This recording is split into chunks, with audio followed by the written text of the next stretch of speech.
Good morning and happy first online snow day. So today we're going to wrap up our discussion of the universal law of gravitation. So quick refresh, here is our equation that is the Newton's law of universal gravitation. We have over here just simply the force of gravity. We have next to it G, which is actually down here, which is Newton's universal gravitational constant. We have two masses at the top, and so this is the mass of each object.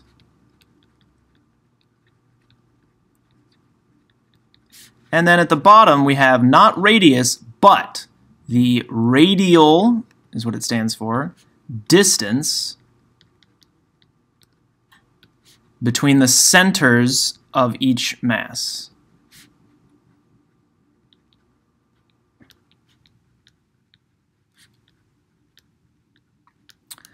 So, quick refresh, there is our equation that we're going to be using today.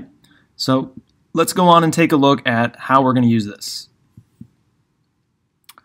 So yesterday at the end of class, we had a problem that had a satellite moving at 2 Earth radii from the center of Earth. So the center of Earth happens to be about 6,380 kilometers below us. So this satellite is actually at a distance of 2 times that. So let's go ahead and write down everything that we're getting from this and put it into our equation. So first off, quick refresh, our equation is f of g is equal to g m1 m2 over r squared. So we know that g is just given, 6.67 times 10 to the negative 11th. We know that mass 1, in this case, we'll say is the spacecraft, so that's 2,000 kilograms. And we know that mass 2 is the mass of Earth, so that is given to be 5.98 times 10 to the 24th kilograms. That's a lot. And then for r, we're actually going to do 2 times r of Earth. So we have 2 times r Earth, which is 2 times 6,380 kilometers, which is 12,760 kilometers. Now, the issue that a lot of people had was that they did not pay close attention to the units. So if we think about the units for g, our other units need to match. So our units for g include newtons, meters, so it's newtons meters squared per kilogram squared. So we need to have newtons, meters, and or kilograms. So that means that this kilometers does not fly. So we need to actually convert this to meters. So 12,760 kilometers, we will multiply by 1,000 to figure out how many meters that is. So we really just add 3 zeros to the end. So it's 12 million now, 760,000 meters. So now we take all of this and we plug it into our equation. So Fg is going to be equal to 6.67 times 10 to the negative 11th.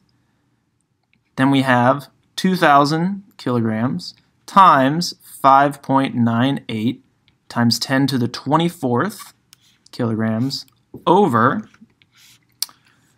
our radius of 12,760,000 meters squared. So don't forget when you put this in your calculator to square it. A lot of people do forget that, and you end up with something that is very close to 4,900, which is 4899.54, and that's in newtons. So this is a walkthrough of the problem we ended up with class yesterday. Next, we're going to discuss how we get gravitational acceleration from our law of universal gravitation. So previously in physics, we have used that the force of gravity is simply mass times this g. And for us, we have typically said that this g is 9.8 meters per second squared. We have also said that this could be intuited as 9.8 newtons per kilogram of mass. We call that gravitational field strength or the acceleration due to gravity. Now, let's say that we're using both of these at the same time, as you see here on the left. So we say that the force of gravity near Earth is mg, and that also has to be equal to Newton's universal law of gravitation, gmm over r. And so we have the mass of Earth here and the radius of Earth, and m is our mass. So these are both our mass, this one right here and this one right here. So what we can do then is we can actually simplify this by saying that this mass would cancel out, leaving us with simply this statement right here, that g is equal to big G times the mass of Earth over the radius of Earth squared. So we end up with a very important relationship, that we can determine our gravitational acceleration or our gravitational field strength from just a portion of Newton's universal law of gravitation. So for any planet, we can find g by using the mass of that planet over the radius of that planet squared. So you'll see that if we actually think about this on Earth even, that different altitudes are going to have different accelerations due to gravity. Now this doesn't vary by much. You can see that it only varies by about hundredths of a meter per second squared at different locations on Earth. But we're going to be using this to find the gravitational acceleration or field strength at various locations in our solar system or beyond. So let's go ahead and do an example problem. We want to calculate the acceleration due to gravity on the moon. So we're looking for g of the moon. The moon has we'll just call this m. The radius of the moon the moon has a radius of 1.74 times 10 to the 6th meters. And it has a mass of 7.35 times 10 to the 22nd kilograms. So we want to use our new version of Newton's second law to find this g. So it's little g is equal to big G times mass over radius squared. So we still need our big G, which hopefully you're getting closer to memorizing, is 6.67 times 10 to the negative 11th. So substituting all of this, we have 6.67 times 10 to the negative 11th times the mass, which is 7.35 times 10 to the 22nd, over 1.74 times 10 to the 6th. Take all this and put it into our calculator, and be careful that when we use scientific notation in the denominator, we really should add parentheses, especially in the calculator. Plug this into your calculator and you find that g is equal to 1.62 is what we'll say, meters per second squared. Oh, I forgot to include this square. Do not forget to include that square. It's very easy to forget. And so there you go. This is our first little example where we calculate g on another body in our solar system. Now we're going to up the ante a little bit, and we're going to use this equation in a different way. So let's start with our equation. G is equal to big G m over r squared. For Jupiter, we're given that the acceleration due to gravity near its surface, whatever you want to call that, is 24.79 meters per second squared. So let's write that down. So g here is 24.79 meters per second squared. The radius of Jupiter is 7 times 10 to the 4th kilometers. So let's see. This radius is 7 times 10 to the 4th kilometers. And since I note that this is in kilometers while my g is in meters, I need to go ahead and do a conversion. So I'm going to convert this to meters by multiplying by 1,000, so that this is actually 7 times 10 to the 7th meters. So let's go ahead and figure out that we need to find m in this case, because we're asking for the mass of Jupiter, and we still know g. We're not going to write it again. But first, we're going to solve this for mass. So in order to do that, I'm going to do two things. I'm going to divide both sides by g so that it cancels on the right side. And then I'm going to multiply both sides by r squared so that it also cancels on the right side, leaving mass alone in the numerator. So what we have now is that the mass of Jupiter will end up being r squared times the g that we're given over big G. So let's substitute. This would be equal to our radius of 7 times 10 to the 7th squared times the g we're given of 24.79 all over 6.67 times 10 to the negative 11th. And so when we plug this into our calculator, we find that the mass of Jupiter will be a very large 1.82 times 10 to the 27th kilograms. So Jupiter is no small planet, and it makes sense that it has quite a large mass. Now, the final part of our discussion today is going to be related to putting all of our circular motion together with this new universal law of gravitation that we have discussed.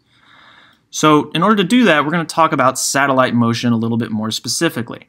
So when we launch a satellite into orbit, there is only going to be one speed for a circular orbit at a particular altitude. And the reason that we know that is because we know that at a particular radius, we must have some centripetal acceleration, v squared over r.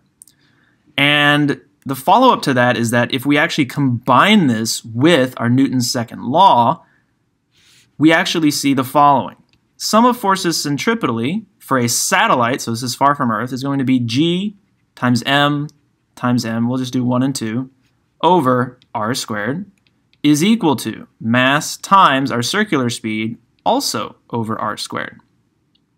And so this mass right here, we'll just say is mass 1. That's the mass of our satellite. On both sides, we can get rid of this mass, and we can also get rid of the radius that we are from the center of Earth. So what's left?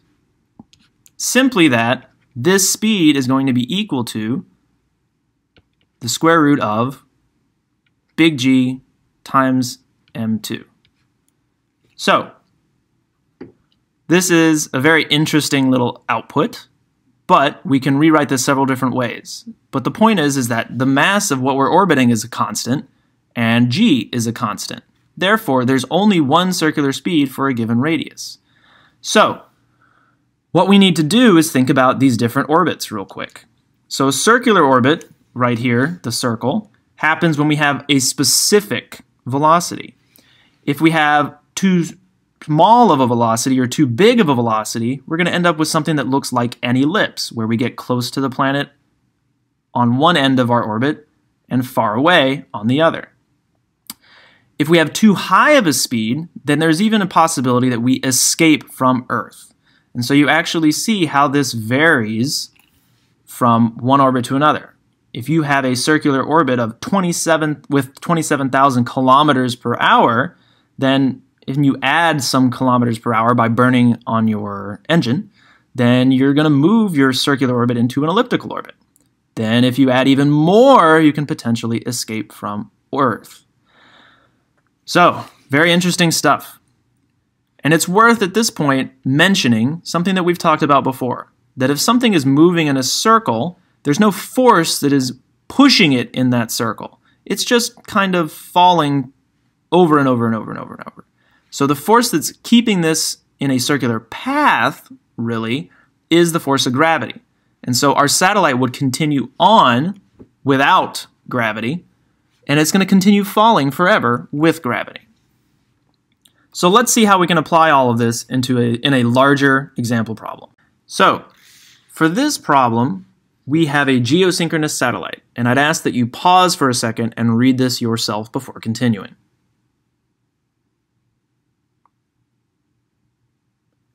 Great. So for our geosynchronous satellite, we essentially have a satellite that is going to be orbiting Earth, and it is going to be essentially following one position on Earth all the way around in a complete orbit. So in order to figure out, for part A, the height above Earth, which a satellite in geosynchronous orbit must be, we have to consider two things. One of those is the period of the satellite.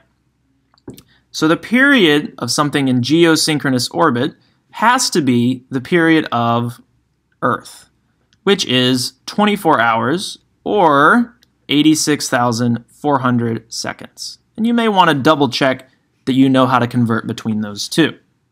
The second thing that we know is that the force on this satellite is going to be equal to G, M1, M2 over r squared. And that is also equal to m, we'll say 1, times v squared over r. So these r's are both the same, so we can cancel out an r on the right and an r on the left. And these masses are both the same, so we can cancel out, let's say, mass 1.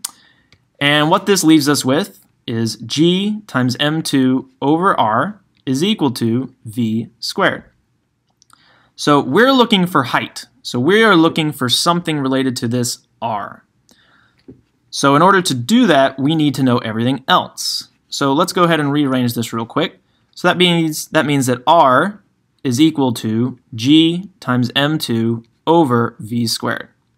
Okay, so we need all of this in order to figure out r.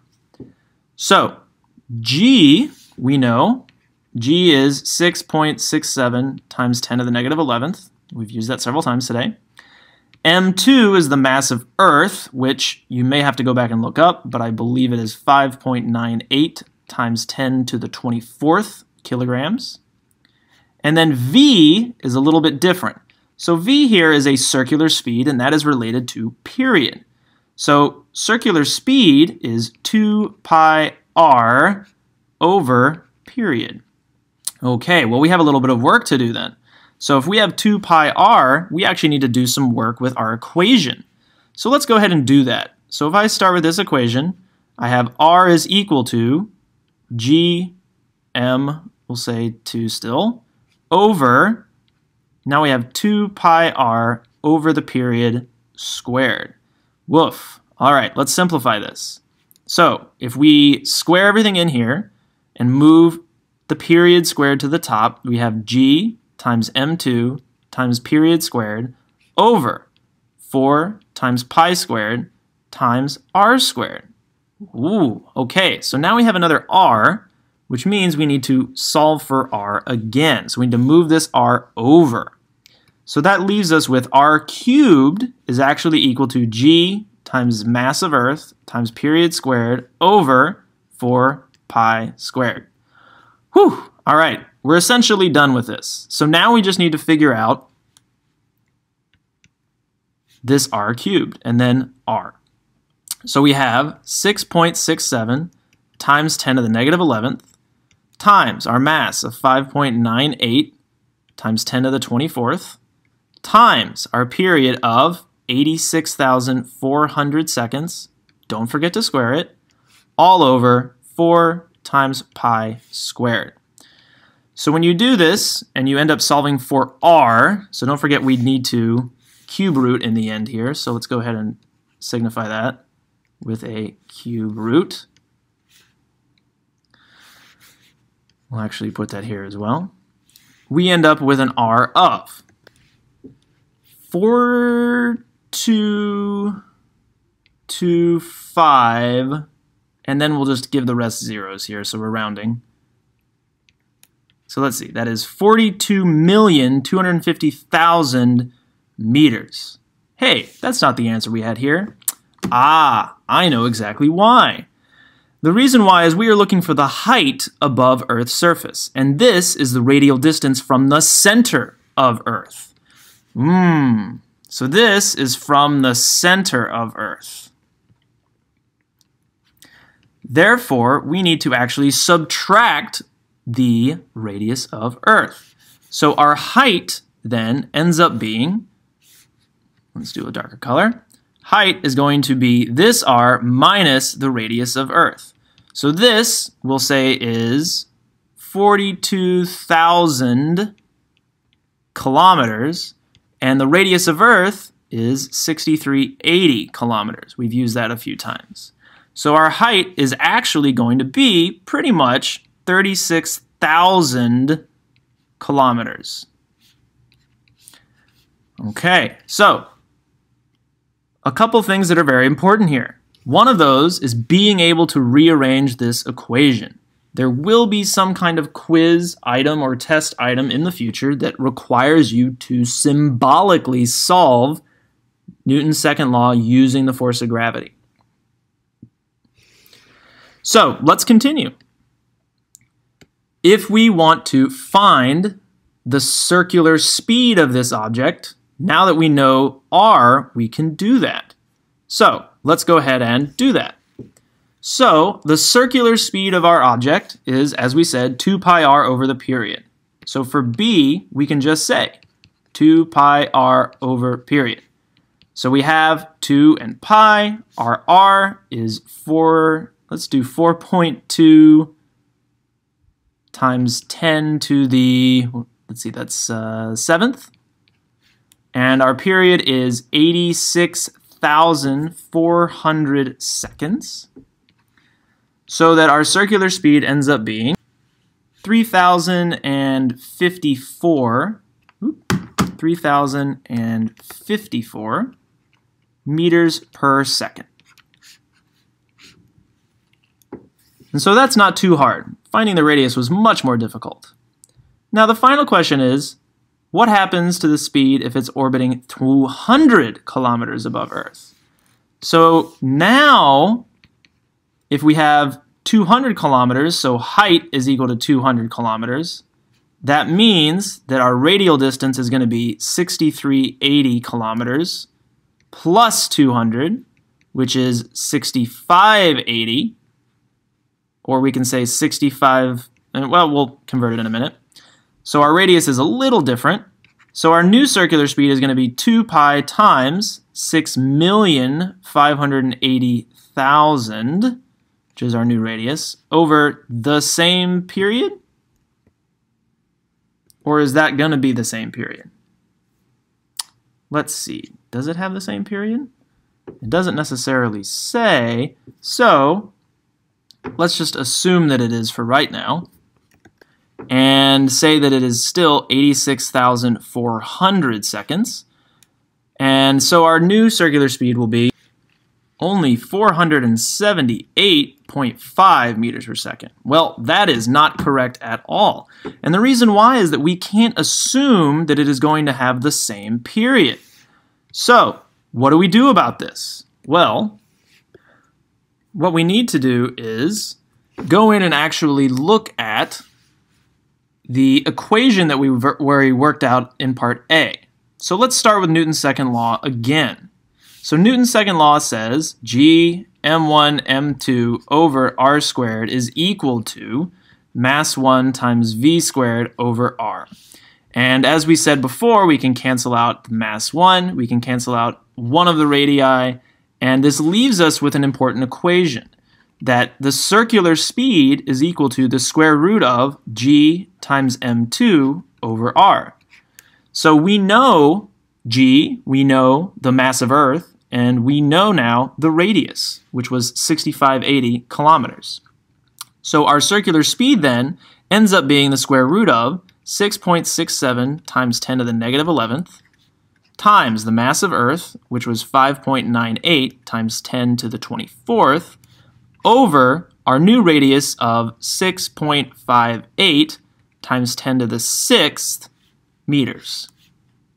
So when we go through this process, we find that our circular speed is a much larger 7,786 meters per second. So the result that we want right here is, I'm going to highlight, is this right here. Because this right here represents circular speed of an orbiting satellite.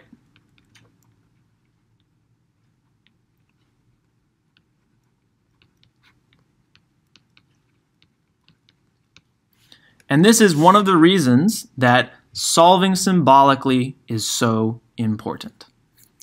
Have a great rest of your snow day. There will be some practice problems assigned as additional homework. And we will check all homework when I see you on Friday, where we will not be having a test.